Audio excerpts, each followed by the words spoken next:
the invite? It was awesome. It's always been a dream growing up to come to this and be part of the combine and watching it.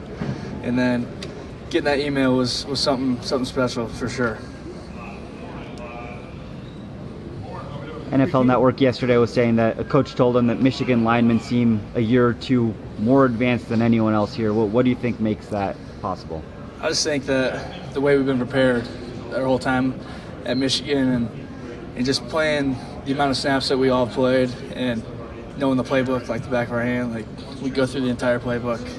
I feel like I could teach it right now to everybody. But yeah, I think that's what the advantage that we have is all the snaps and the years that we've been at Michigan as well. Can you describe the kind of leader that Zach Zenner has been just for the offensive line group and just in general for the entire team? Yeah, I mean, Zenner's one hell of a leader. I mean, he's somebody that everybody should look up to and want to chase. Like his athleticism, the way he is as a person, his character, the way he carries himself, he's something else. And I love Zenner to death, and he's a great part of our culture last year and what we did last year.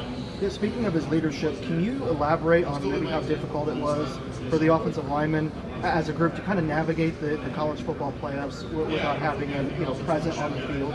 Yeah, I mean, losing a guy like that, it's tough to see, but like it's a next man up mentality. That's how it is, and everything that we did, we want to do it for him and in that room, and that's what we did. You moved around quite a bit in Michigan. Where do you think you fit in at the next level? I think next level, I see myself playing either be a swing guard or snapping as well.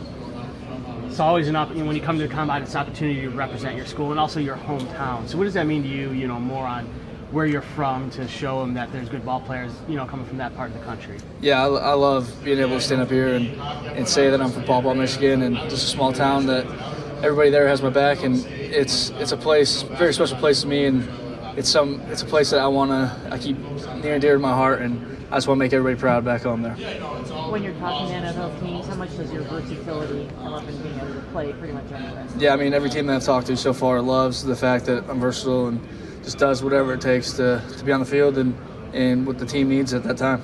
So you're snapping? Yeah, I've started snapping, yes.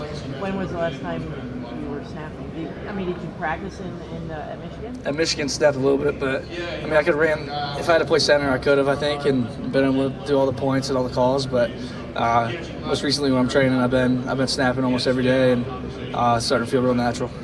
You think that opens up some opportunities for you? Most definitely. I think it definitely will to show teams I'm versatile and that now I can play a fifth position as well. What is it like having 6 Michigan offensive linemen here, and what does that mean about the next group coming up in Michigan? Yeah, I mean, for the next group, it's a standard that we've set that you can make it here, and it's something that we want all those guys to follow. And having 6 of us here, it's like half the offensive line room's here from last year, so it's like it's awesome. You get to be back with your boys and catch up after a few months, and it's like being back in Ann Arbor almost, like just being with Trevor, Key, Zenner, and all them, and just get to talk about ball and what we did accomplish last year and all the stories that we have. Is there a lineman you're looking forward to watching this coming season? Yeah, I'm looking forward to seeing Giovanni and see what he does. He started a few games for us at 22 and not last year, but I think he's gonna be a great guy to be a part of that offensive line. And then I also think a big addition to the offensive line room is Josh Preby coming in, another Southwest side of the state guy from Michigan, and I think that he's gonna blossom at Michigan as well. You know him before he transferred in? Yeah, so I actually played him my senior year, maybe junior as well, but I know my senior year of high school I definitely played him. Yeah. Who won? It's back and forth. It was the best competition that I had that year, that's for sure. How about you guys are talking about all the guys coming back. One of the quarterback is a sort of an unknown. Maybe some thoughts about Tuttle, Orgy, and some of the guys who you blocked for. They're gonna put the best guy back there, and I think that a lot of those guys that were behind JJ last year all could have done some really great things. And I mean, they're very talented, and there's different type of quarterbacks that we have in that room, different styles, and they're gonna find the best one, that's for sure. Could you speak on how the culture at Michigan has helped you up to this point? Yeah, I think it's something great that NFL teams want to hear about the culture of Michigan and having that culture and knowing how to win games and just being able to bring that to the next level to another program and not being a me guy, being a team guy. Karsen, what would you say that Sharon Moore did most for your career? I think that he tremendously made me rise every day. Whether that's technique, whether that's just me as a person, I think that he's a loving man and he cares about every player in that room, every player in that building, and he helped me every day to get better. You know, obviously with Zach being a team captain, I know you previously described his leadership. Can you maybe elaborate a little further what you personally saw or what your teammates saw just throughout the season, maybe how his leadership grew from, maybe an off-field perspective? Yeah, so I mean, after the injury, like, he's not on the field with us, but he's still going to every game. I remember the Iowa game, he just had the surgery and it's hard for him to walk, but he's still there fighting with us, and that's something that we also got to see from him, that he cares for us and that we care for him, and that's why we want to do it for him. What makes Grant Newsome ready for the O-line coaching role? I mean, he was one hell of a player back in college before his injury, and I think he's going to blossom in the O-line room, and he's a football guy. He knows his X's and O's, and he can teach that room a lot of stuff, and I'm so happy for him. Have you spoken to Coach Harbaugh lately? I have not yet. I haven't seen him yet here, but I think it's gonna be a little weird seeing him after seeing him in something for 5 years there. But if I get the chance to see him, I would love to. And I love Coach Harbaugh. Being from a smaller area like Omaha, when did this start to feel like an actual career path for you? I think I always dreamt about it, but then once offers start coming in, you start like, oh yeah, I can definitely do this. And then you start getting a little playing time at Michigan, and then it's like, yeah, I can be a full-time starter here, and I can have this opportunity to come compete at the combine and hopefully get picked up from an NFL team. Did you grow up a Lions fan? I did not actually. For some reason, I grew up a Packers fan, but I love the way the Lions are playing and how their team's built. I feel like it's a kind of Michigan culture at the same time there, and I'm really happy for the state of Michigan this past year. A lot of guys are saying that. Is that like, did Aiden say that, or like, what makes you got? Like, I think you're the third offensive lineman today just to say that thing about the Lions. I mean, definitely having Hutch in there probably helped as well, but a guy like Coach Campbell for sure, the things that he brought into that program and that organization and what they built. Sharon was talking about the offensive line being the foundation for Michigan. What's the legacy? What does the next group of people have to do to continue that? Just do everything for the team. Don't worry about yourself, and it's all about the team. That's what it is, and everything. We always talked about it starts up front. The team runs through us, and that's what they're gonna have to do. And to have a great season next year, the offensive line is gonna have to run through them, and I know for a fact that that'll happen. Is the NFL ready for Keegan? I think so. Is Keegan ready for the NFL? I'm kidding, but he's definitely ready for the NFL, and yeah, he's gonna be great at the next level.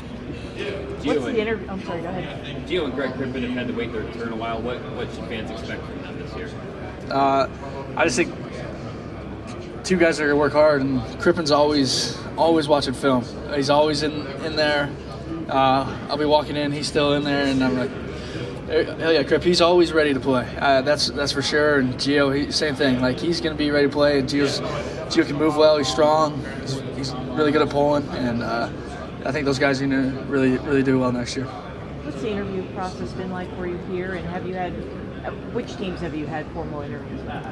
No formals since I went to the East-West, but I've had some informals. And the interview process went pretty well for me, I think. I think I don't have any issues off the field and things that really teams need to worry about for me. And I got a lot of positive feedback from a lot of teams about with the versatility and things of that nature, yeah. Justin Tress replaced Ben Herbert spring role. What can you tell us about him as a guy and what he brought to that room? Tress, man, he's a character. I love him. He's awesome to have, and I think he's gonna be right where Herb was, like right at the top of college football strength coaches, and he's got energy to him that everybody loves, and he's somebody that's gonna really do well. What does he do? We know about Herb and there and like in the just the aura of him. Teach us a little more about Justin. He's got a little stare to him sometimes too, but he's got a fun side, and once you really get to know him and are really one of his boys, he's awesome. And him and Lockwood there, they always talk about when we're squatting to party in the basement, and it's so they got some good slangs going, throwing around, and that weight room is going to be just fine for sure. How important is someone like Abigail or Connor, especially to the offensive line?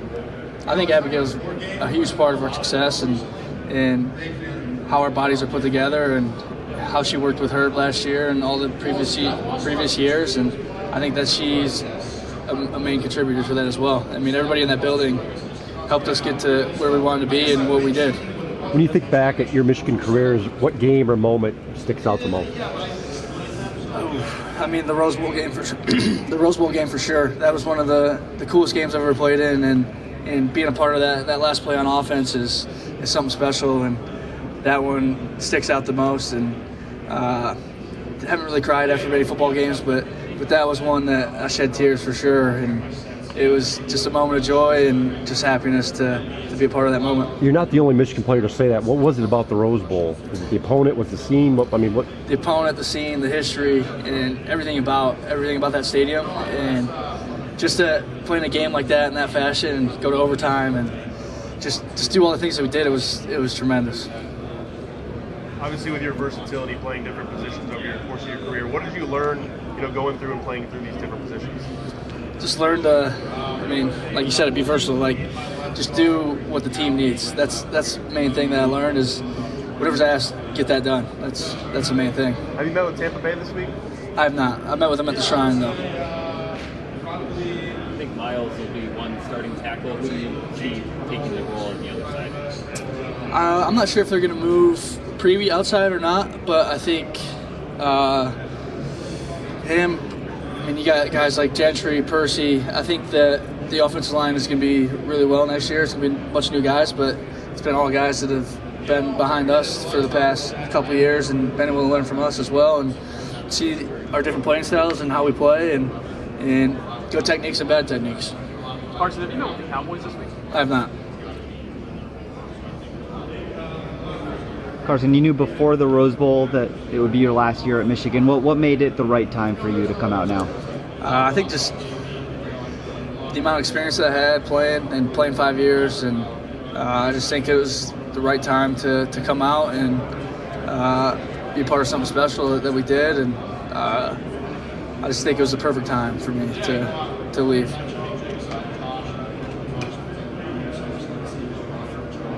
Going back to the Rose Bowl game, Jake Thal had said, after his miscue, that he thanked the offensive line for being able to move you guys out of that precarious position. What was that situation like? Watching that, you're like, man, no, this can't be happening right now. But like, so much props to him for catching that ball and taking himself outside of the end zone and getting us on the one to give us opportunity to go and go into overtime and finish that game out. And he probably didn't feel too good about what he did, but he saved the game for us. There's no question about that, and he should be proud of that. Michigan's offensive line really started clicking in 2021. What do you think changed from 2020 to 2021? I just think the mindset of the entire team, and after that terrible season, the 2020 season, and just Coach Moore coming in and being in the offensive line room, and everybody bought in. There's no me guys. Everybody wanted to do something special, and then I think that's where you saw the change in the 21 season and moving to the 23 season. How would you describe your physical development journey? You were kind of like a jumbo athletic tight end in high school and moved around a lot in college, and then maybe the next chapter to the pros. How would you describe all of that from when you came out of high school until now? I think just a lot of things helped me being athletic with playing basketball in high school and being able to play many different positions also, and then just having Herb too, and just being able to bulk me up and have Abigail and put the right weight on me, and just I feel like I lost no athleticism since high school till now. Last two questions, guys. Karsen, how would you characterize Trevor as a lineman, and how do you kind of feel like he translates to the NFL? He's going to do tremendous at the next level. He looks like a starter from day one, maybe. Like he's he's gonna be somebody that teams love, and he's gonna come into a room and he's gonna have friends the first day. That's how he is, and that's the character he is, and he's not shy, and he's not shy to admit that sometimes he can be wrong or not, which he doesn't like to do in the arguments with me. But he's gonna do just well, and I love Trevor. He's amazing. Last one for Karsen. What did you take away from Shrine Bowl week? The biggest thing that I took away is just having different competition to play against, and that you can see that the next level is a little different, and just from going to the next level compared to high school where you're getting recruited to now you have to meet with these teams and put your best foot forward with them and show them the kind of person that you really are. And the Shrine was great to have different competition for sure.